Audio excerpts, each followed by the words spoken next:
Research-based history of martial art. The lost Muslim history of martial art. Research base history کا یہ قطعی مطلب نہیں ہوتا کہ اس کی روایت قرآن پاک میں موجود ہو، حدیث مبارکہ میں موجود ہو، وید میں موجود ہو، بائبل میں موجود ہو اور دیگر ہولی بکس کے اندر موجود ہو۔ ریسرچ کا مطلب یہ ہوتا ہے کہ انسان کی دنیاوی زندگی کے اندر جو تاریخیں گزری ہیں اس تاریخ کے بارے میں معلومات کرنا، اور اس معلومات کو کرنے کے لیے آپ کے پاس دو طریقے ہوتے ہیں۔ اگر وہ روایت نبیوں کی، پیغمبروں کی ہیں تو پھر وہ کتابوں سے مل سکتی ہیں، لیکن اگر وہ روایتیں ان کی آنے والی اور آگے جانے والی زندگیوں کے بارے میں تھی تو اس کے لیے آپ کو آگے جانے والی ان کتابوں کو پڑھنا پڑے گا جو کتابیں اس وقت لکھی گئی تھیں۔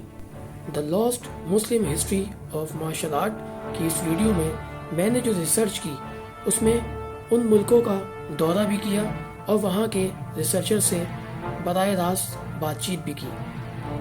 مصر کے ایک ہسٹورین، ایک ریسرچر جن کی طرف سے مجھے یہ پتہ چلا کہ یوسف علیہ السلام کو بھی ایک لڑنے کی کلا آتی تھی اور وہ کلا صدیوں میں کہیں کھو گئی، اور آج مصر میں اس کا تلوار کے ساتھ ڈانس کر کر، اور یہاں تک کہ ساؤتھ افریقہ میں بھی اس کے کچھ امارات ملتے ہیں۔ وہ لڑنے کی کلا تلوار کی تھی اور پہلوانی کی تھی، مگر وہ انداز کہیں روایتوں میں کھو گیا۔ مصر اور افریقہ کا وہ قبائلی ڈانس جو آج بھی وہاں کیا جاتا ہے، در حقیقت اس کا تعلق یوسف علیہ السلام کی اس کلا سے ہے، لیکن جس طرح روایتیں بدلتی جاتی ہیں، نسلیں بدلتی جاتی ہیں اور زمانے کے ساتھ ساتھ ہر چیز بدل جاتی ہے، اسی طرح بہت سی چیزوں میں بدلاؤ آتا گیا اور لوگوں نے اپنی پچھلی چیزوں کو سیکھنا چھوڑ دیا، جس کی وجہ سے حقیقت کہیں کھو کے رہ گئی اور آج صرف ایک افسانے کے طور پہ ہم چیزوں کو صحابہ یاد اکرام رکھتے کی ہیں۔ مارشل آرٹ کے لڑنے کا طریقہ موجود ہے؟ یہ ایک کھوئی ہوئی روایت ہے۔ کیا یہ امام مہدی کے ساتھ واپس آئے گی؟ بہت ساری چیزیں اور تجربے اور بہت سے غیر معمولی تجربات ہیں جو نبی پاک صلی اللہ علیہ وسلم اور صحابہ اکرام سے گزرے تھے، جو کتابوں میں درج نہیں ہیں، اور بہت ساری قسم کی جانکاری جو کتابوں میں شامل نہیں ہے وہ آپ صلی اللہ علیہ وسلم کے دل کے ذریعے صحابہ اکرام رضی اللہ تعالیٰ عنہ کے دل تک پہنچی تھی۔ یہ روایت کس کے لیے ہے؟ اس روایت کا مقصد کیا ہے؟ یہ صرف آپ کی پسند کی وجہ سے ہے۔ آپ فٹنس اور صحت مند زندگی کے لیے مشق کرتے ہیں، یہ کافی ہے، کیونکہ یہ ایک علم ہے۔ یہ ایک کھویا ہوا اور خفیہ علم ہے، اور یہ اس وقت آئے گا جب وقت صحیح ہوگا۔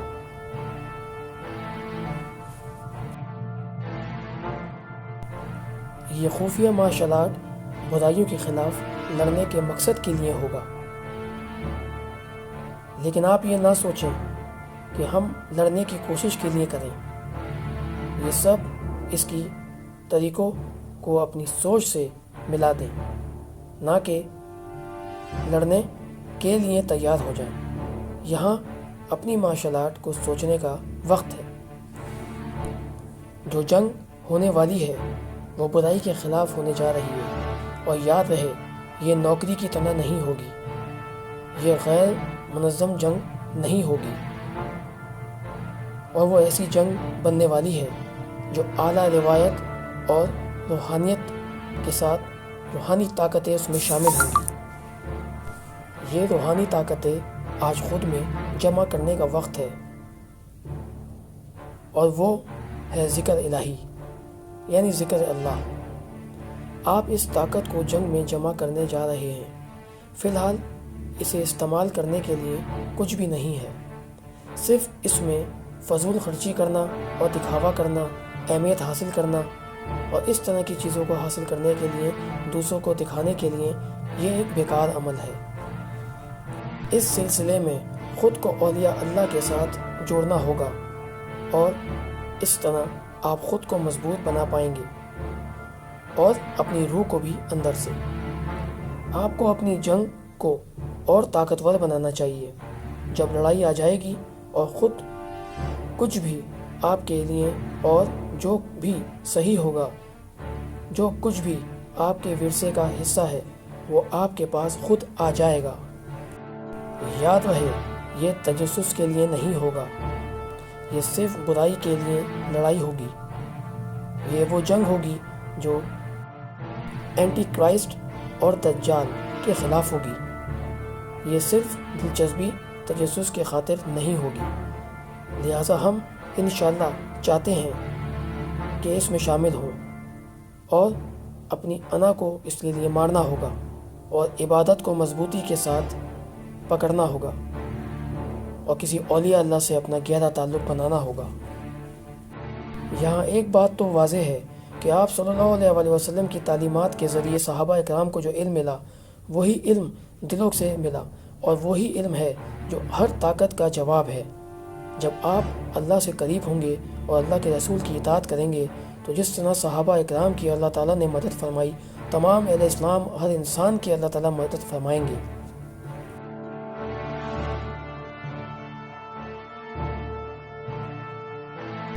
اور تمام طاقتوں کا جواب ہے تعلق مع اللہ، جو اللہ تعالیٰ سے تعلق کا نام ہے۔ اس سے بڑی کائنات میں کوئی طاقت نہ ہوگی۔ کچھ لوگوں نے مجھ سے میری ریسرچ کے بارے میں سوال کیا کہ کیا ثبوت ہے ان باتوں کا۔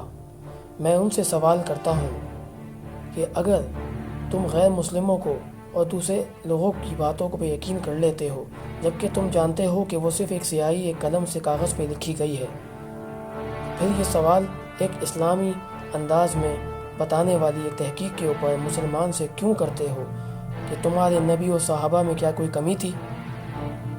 بس یہاں میں اپنی بات کا اختتام کر کر اس نقطے کی طرف جاؤں گا جہاں سے ہم آپ تک یہ اہم بات پہنچا سکیں گے کہ یہ مارشل آرٹ، یہ جو آپ کرتے ہیں، اس کی اصل وجہ کون تھے۔ تلوار بازی کی اگر بات کی جائے تو شیر خدا حضرت علی رضی اللہ تعالیٰ عنہ سے بہترین تلوار باز کوئی نہیں، ذوالفقار سے بہتر تلوار دنیا میں کوئی نہیں۔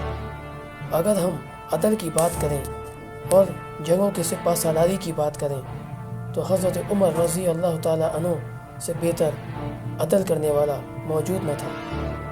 حضرت خالد بن ولید رضی اللہ تعالیٰ عنہ جو جہاد کے، جو جنگ کے بہترین ماہروں میں جن کا سب سے اونچا نام تھا، حضرت جابر رضی اللہ تعالیٰ عنہ، حضرت اظہر رضی اللہ تعالیٰ عنہ، اور ایسے کئی صحابہ موجود ہیں کہ جن کی تاریخ کو پڑھا جائے تو انسان کی روح خود ایمانی ہو جائے۔ چائنا کی قدیم مارشل آرٹ کہ جس کو کہا جاتا ہے کہ اس سے پہلے مارشل آرٹ کا اصل شکل موجود ہی نہ تھی، آج میں آپ کو یہ بتانا چاہوں گا کہ 1000 سال پرانی تاریخ کنفو کی، اور اس سے بھی پرانی تاریخ ہے صحابہ اکرام کی۔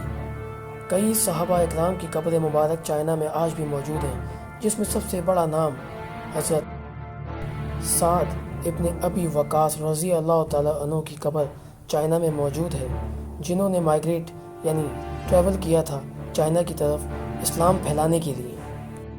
ریسرچ کے دورے پر میں نے خود اپنی آنکھ سے چینیوں کو 3 بار سجدہ کرتے ہوئے دیکھا، جاپانیوں کو 2 بار سجدہ کرتے ہوئے دیکھا، یہاں تک کہ یہ کبھی کسی کی موت پر بھی سجدہ کر کر اس کے غم کو ظاہر کرتے ہیں۔ ان کے اپنے خود روایتوں کے اندر کتنی چیزیں ایسی ہیں جو اسلام کے اندر موجود ہیں، اور یہ سوال ان سے کوئی نہیں کرتا کہ اگر تم سجدہ ہی کرتے ہو تو یہ سجدہ تمہیں کس نے سکھایا؟ تم تو بت کی پوجا کرتے ہو اور بت سامنے کھڑا ہے، لیکن تم سجدہ جب کرتے جب تم کسی غائبانہ، کسی ایسے خدا کی عبادت کرتے جو ہر جگہ موجود ہوتا لیکن آنکھوں سے نہ دکھتا۔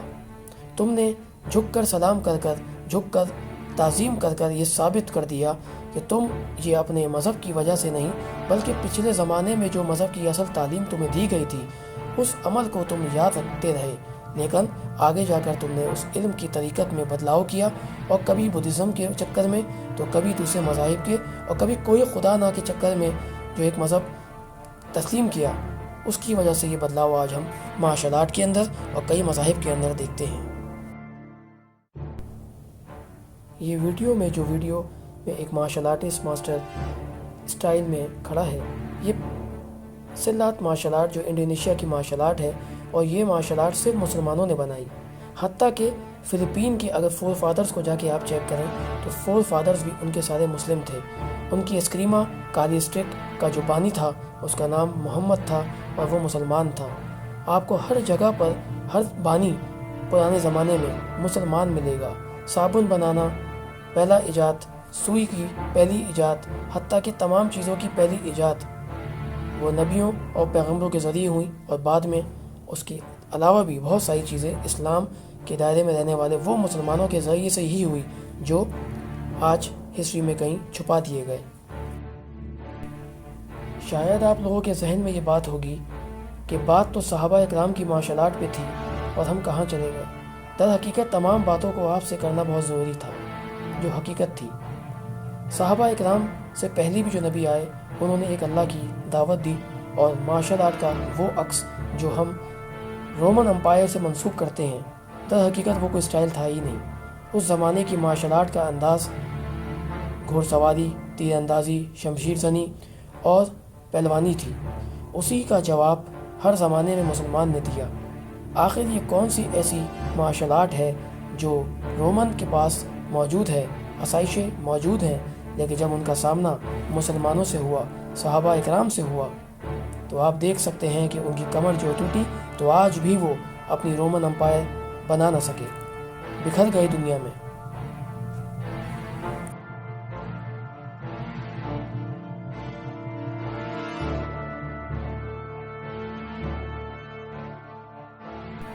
اس حوالے سے میری مصر کے ریسرچر سے ہی نہیں بلکہ جاپان کے ایک ایسے ماسٹر سے بھی بات چیت ہوئی جس میں ان سے مجھے ان کی روایتوں کے بارے میں پتہ چلا. میاموتو مساشی، جن کے بارے میں کہتے ہیں کہ 700 سال پہلے وہ ایک ایسے سومرائے جو 2 تلوار کا مقابلہ کرتے تھے. در حقیقت اس میں کوئی شک نہیں کہ وہ ایک ہسٹری گزری ہے، لیکن 1200 سال اور 1000 سال پہلے سلطنت عثمانیہ میں کئی ایسے مجاہد موجود تھے جو 2 تلوار سے جنگ کا ایسا جواب دیا کرتے تھے کہ سامنے باطل کھڑا نہ رہ سکتا تھا. اگر میاموتو مساشی کی 700 سال کی ہسٹری جاپانیوں نے لکھی تو منگولوں نے مسلمانوں کی بغداد میں ہسٹری کو کیوں جلایا؟ آپ دیکھ سکتے ہیں یہاں جاپان کے جو یہ ماسٹر ہیں، یہ سینسی آسانو ہیں جو 400 سال پرانی لینج سے منسلک آج 3rd جنریشن کے ایک ماسٹر ہیں. یہ صرف ایک ماسٹر ہی نہیں بلکہ ایک مارشل آرٹ کی ایک لینج کے آخری ماسٹروں میں ان کا شمار ہوتا ہے. انہوں نے اپنے بارے میں بہت کچھ بتایا، اپنی لینج کے بارے میں اور اپنی طریقت کے بارے میں، اور ان سے جاپان میں ملاقات جب ہوئی تو بہت سی معلومات ملی. ان تمام معلومات کو انہی سے پوچھ کر اپنی ریسرچ تیار کرنے میں مجھے آسانی ہوئی. آگے ہم اس حوالے سے بات کریں گے کہ چائنا میں مارشل آرٹ کیسے پہنچی.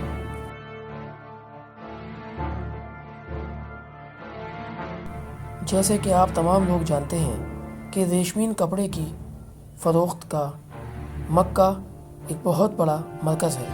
آج سے نہیں، آپ صلی اللہ علیہ وآلہ وسلم کا جو کاروبار تھا وہ بھی یہی تھا. یہاں تک کہ آپ حضرت خدیجہ رضی اللہ تعالیٰ عنہ کے کاروبار میں یہی ایک کاروبار تھا جو تجارت کا تھا. عرب سے تجارت ریشمین کپڑے کی ہوا کرتی تھی، اور تمام صحابہ اور دوسرے لوگ چائنا سے لے کر اور دوسری جگہ، جب چائنا کا نام چائنا بھی نہیں تھا، وہاں خرید و فروخت کے لیے جایا کرتے تھے. چائنا جو کنفو کے لیے مشہور ہے اور اپنی تجارت میں بھی ان کا اپنا ایک نظام ہے. ایسے ہی اوکیناوا جو کراٹے کی برتھ پلیس ہے. آپ تمام لوگوں کی اور ملکوں کی ہسٹری پڑھیں تو آپ کو یہ پتہ چلے گا کہ تجارت کے ذریعے مارشل آرٹ کی ایکسچینج آف نالج بھی ہوئی. یعنی کہ اوکیناوا کے لوگ جب چائنا جاتے تھے تو وہاں کے ماسٹروں سے ان کی ملاقاتیں ہوا کرتی تھیں اور وہاں مارشل آرٹ ایکسچینج ہوا کرتی تھی. اسی طرح چائنا کے لوگ جب اوکیناوا آتے تھے تو اوکیناوا کی مارشل آرٹ سے ان کی مارشل آرٹ کا آپس میں ایک ملاپ ہوتا تھا، جس کی وجہ سے نئی مارشل آرٹ کا ماڈرن مارشل آرٹ کے زمانے میں وجود آیا اور کئی مارشل آرٹ پیدا ہوئی. اسی حوالے سے یہ بات بتانا ضروری تھی کہ تجارت کے ذریعے بھی مارشل آرٹ کی ایکسچینج ہوا کرتی تھی. یہ بات صدیوں پرانی ہے. اس حوالے سے بات کو آگے لے کے چلیں گے. چائنا میں مسلمانوں کی تعداد بہت زیادہ تھی، اور جب وہاں پر مسلمانوں پہ ظلم ہونا شروع ہوا تو کئی لوگ دوسرے ملکوں میں جا کر بس گئے، کچھ تھائی لینڈ چلے گئے، کچھ فلپین چلے گئے، اور اس طرح پوری دنیا کے الگ الگ قریب تر شہروں میں جو چائنا سے قریب تھے وہاں سفر ہوا اور ہجرت کری۔ ایسے ہی برما جو چائنا سے قریب تھا اور ہندوستان کے قریب تھا، چائنا سے بھی کئی لوگ برما میں جا کے بسے، اور برما جب آباد ہوا تو مسلمانوں کے نام پر ہوا، مسلمان ہی کی تعداد زیادہ تھی۔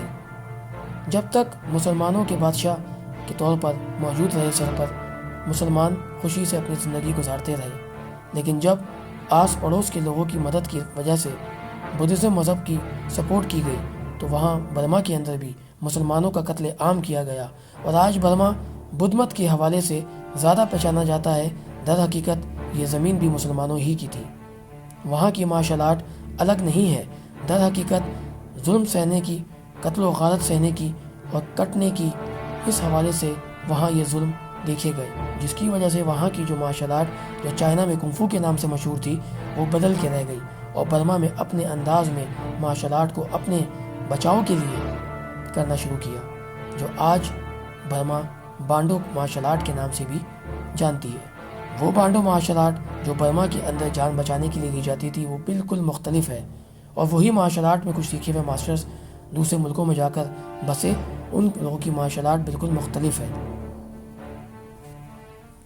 1400 سال پہلے تو صحابہ اکرام کا سفر چائنا کی طرف ہوا، لیکن اس کے بعد کئی سو سال بعد جب سلطنت عثمانیہ قائم ہوئی تو اس کے بعد بھی تمام عثمانی خاندان سے منسلک جتنے مجاہد تھے وہ چائنا گئے اور انہیں آزاد کرایا اور ان کو ان کی زندگی خوشحال کے ساتھ گزارنے کی مدد کی، جس کی وجہ سے اسلام بہت تیزی سے چائنا کے اندر پھیلا، اور چائنا کے اندر آج بھی مسجدیں موجود ہیں، چائنیز مسلمان موجود ہیں جو صدیوں سے مسلمان ہیں، اور ساتھ ساتھ ہر مسجد میں مارشل آرٹ کی صحن میں تعلیم آج بھی دی جاتی ہے۔ چائنا اپنی روایت، اسلام کی روایتوں کو نہ بھولا، در حقیقت ہم لوگ اپنے آپ ہی کو نہ پہچان سکے۔ 1001 سالوں سے محروم آرٹیکل تو موجود ہے کہ ابتدائی مسلم تاجروں اور عربی اور فارس مسافروں نے ریشمین تجارت کی تلاش میں چین کا سفر کیا، اور صدیوں سے مستحکم تجارت کی استحکام کے لیے خطرناک سفر طے کیا۔ اس سے مسلم تاجروں اور برادروں کو شانزے صوبے، خاص طور قدیم شاہی شہر چنگان جو موجودہ زیان میں ریشمین روڈوں کی مشرقی روڈ اور میری ٹائم سلک روڈ بندرگاہ کے شہروں میں معاشی نمو میں حیرت انگیز اضافہ ہوا۔ اور سٹی میں زیتون، کوانزو اینڈ گانزو کینٹون کہا جاتا ہے۔ جب مسلمان پورے ملک میں آباد اور بڑے پیمانے پہ منتشر ہو گئے، مسلمان کو اپنے اندرونی معاملات میں چلنے کی اجازت دی، مسجد کی تعمیر اور ایک قاری مسلم جج کی نگری کرنے میں تیزی سے ضرورت پڑی، جس نے اسلامی شریعت قانون کے مطابق فیصلہ کیا۔ جب ایک فوجی کمانڈر انلو شان نے 1755 عیسوی میں شہنشاہ اسٹیو سنگھ کو خلاف بغاوت کی، عباسی خلیفہ ابو جعفر المنیر نے ایک فوری التجا کی، جس میں فوری طور سے 4000 فوجیوں کا دستہ بھیجا، جنہوں نے آخر کار بدامنی کو ختم کیا اور شہر پر دوبارہ قبضہ کر لیا۔ چنگان نے ایک بار پھر اپنی معمول کے برقرار رکھتے ہوئے وانٹانگ خاندان 907 اور 618 عیسوی کے تحت اپنی شان اور شوکت میں اپنی شان کو آگے جاری رکھا۔ چونکہ دنیا کی سب سے ترقی پذیر میٹروپولس تھی، تانگ کے دور میں مختلف ثقافتوں، علم اور روحانی عقیدے کی ایک قسم سب نے ایک دوسرے کا ساتھ بات چیت کی۔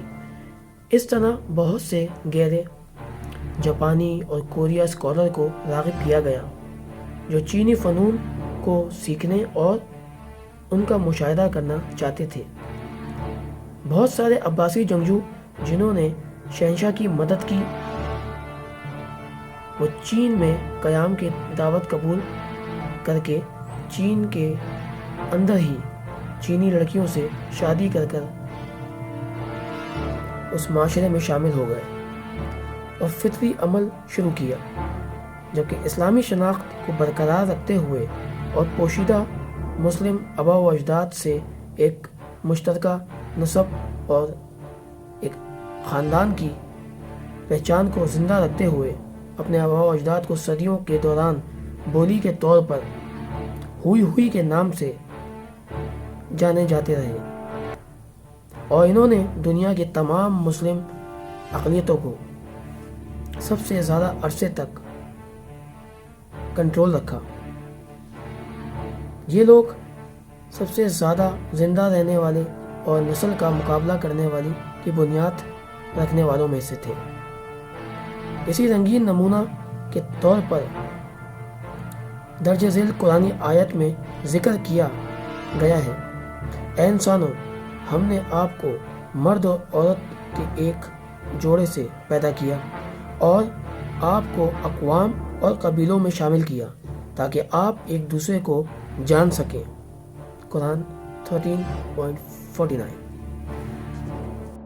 چین میں رہنے والے مسلمانوں کے ذریعے تیار کردہ اسلامی مارشل آرٹ چینی ازواجی فنون کی ابتدائی دنوں سے ہی موجود تھے۔ شاولن لڑائی کا نظام کے مقابلے میں لڑائی میں شاولن کی شرکت کا سب سے قدیم ثبوت 728 AD کا ایک اسٹیل ہے جو دو موقعوں کی طرف اشارہ کرتا ہے۔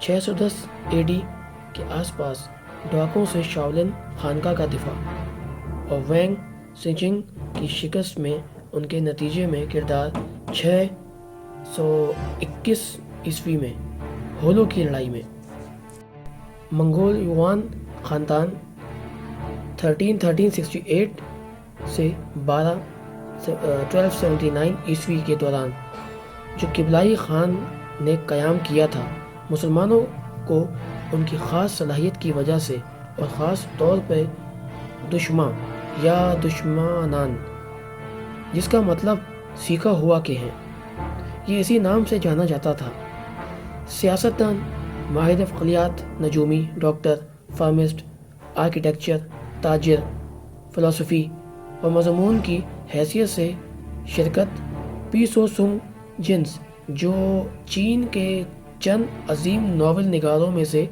ایک کے نام سے مشہور تھا۔ انہوں نے اپنی کتاب میں واضح طور سے یہ لکھا تھا کہ ایک عربی 101 نائٹس چینی کے برابر ہے، اور یہ کہانی انہوں نے اپنی کتابوں میں واضح کی اور بہت سے قابل حصول ہیں یہ واضح کرتی بات۔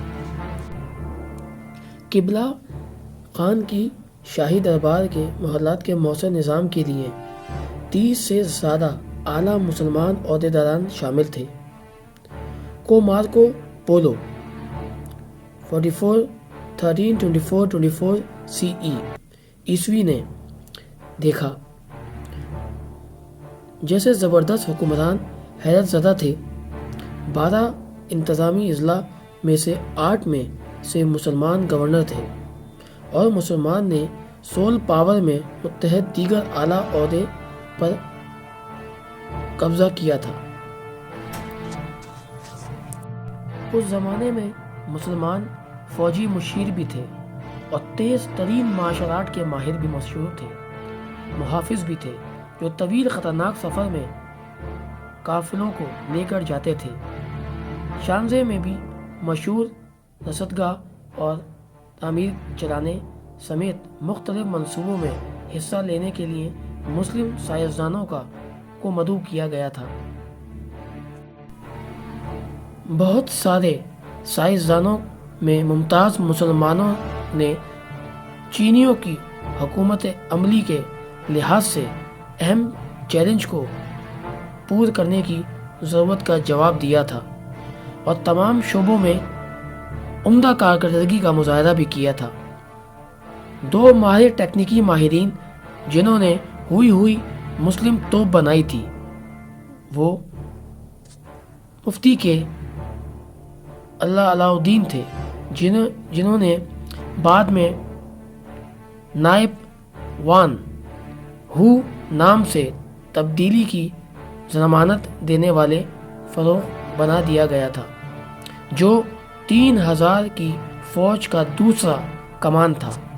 7000 افراد اور شام کے اسماعیل جو ہوئی مسلم توپوں کی تیاری میں چیف سپرڈنٹ بنے۔ ان مسلم ٹیکنیشین کی تیار کردہ توپوں کو وان خاندان کے دوران صوبوں ہوبو میں سونگ ینگ قبیلے پر گولہ باری کرنے کے لیے تعینات کیا گیا تھا۔ دونوں تکنیکی ماہران نے محکمہ طور پر گن پاور استعمال کرنے کے لیے ابتدائی طور پر کچھ افراد اس میں شامل تھے۔ سید عمر شمس الدین سید الجلد کے نام سے جانے جاتے تھے، جو ایک نیک شخصیت اور پیغمبر کی اولاد تھے۔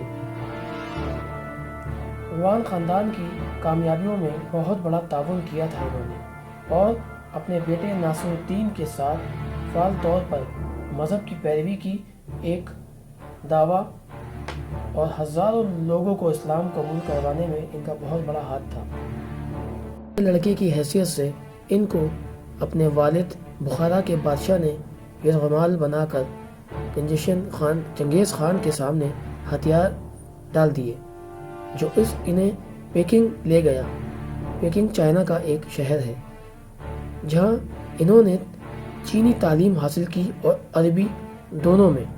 خاص طور پہ بہت ذہین ہونے کی وجہ سے وہ منگولیا اور چینی دونوں نقاصوں کو ملانے کے قابل بنے۔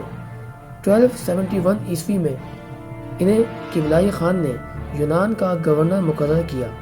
بعد از انہیں پرنس بین ہانگ کے لقب سے نوازا گیا۔ انہوں نے تعلیم، چینی قانون، ذرائعات کو بہتر بنانے اور مذہبی مسلمان ہونے کے باوجود یونان میں کنفیشن مندر قائم کرنے والے شخصیات پر نئی روشنی ڈالی۔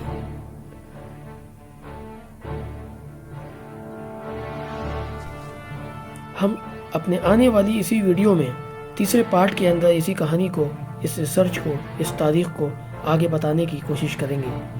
لوگ ہم سے ثبوت مانگتے ہیں، دلیل مانگتے ہیں، ہم انہیں ثبوت، دلیل، ریسرچ کے ساتھ بہت ڈیٹیل میں دیں گے، تاکہ ہم اپنے آباء و اجداد کے بارے میں معلوم کر سکیں کہ چائنیز مارشل آرٹ ہو چاہے پچھلا زمانہ، مسلمان ہر کامیابی کے ساتھ صف فہرست رہے ہیں۔ آپ دیکھ سکتے ہیں کہ اب تک کی اس پوری آری کہانی میں مسلمانوں کو دکھایا گیا ہے کہ مسلمان چینیوں کے نظام کو بھی بہتر کرنے میں ہمیشہ آگے رہے ہیں۔ Lost history of Muslim martial art کی اس شروعات میں ہم آپ سب کو بتانا چاہیں گے کہ اپنے آنے والے تیسرے پارٹ کے اندر ہم اسے مزید ڈیٹیل میں سمجھانے کی آپ سب کے ساتھ کوشش کریں گے۔